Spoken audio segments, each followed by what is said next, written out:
Hi Carville, I hope I'm saying your name right. Just to make it easier to understand what this thing does. This is like a normal hat, and when you put it on to stay on, it just has to be tight. And then if you pull a normal hat off, it just goes up and it doesn't change its tension. It's just as tense as it is, and it just gradually slides off. With the invention, the way it works is when you put the hat on, it doesn't get tight like a normal hat. It's sitting here really quite loose on my head. And if you start pulling up though, then it tightens.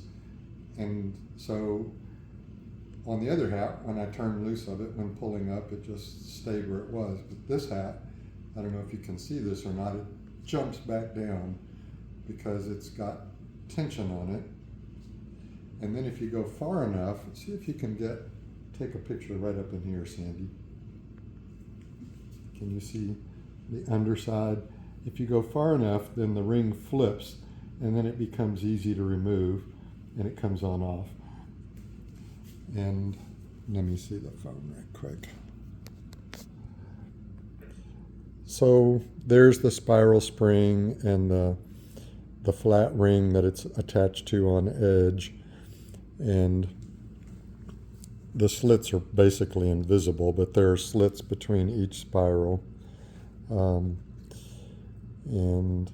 so what happens is when you put it on, this one has actually been worn a lot and it already is kind of tilting up even in the resting position, which isn't kind of the theory, but it works fine.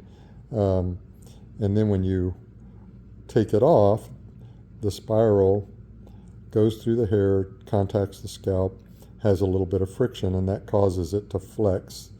And when it flexes this halfway like that, that narrows the circle throughout the whole thing and makes it tight. And then when it flexes further, then it opens back up again and it comes off easily. Hope that helps.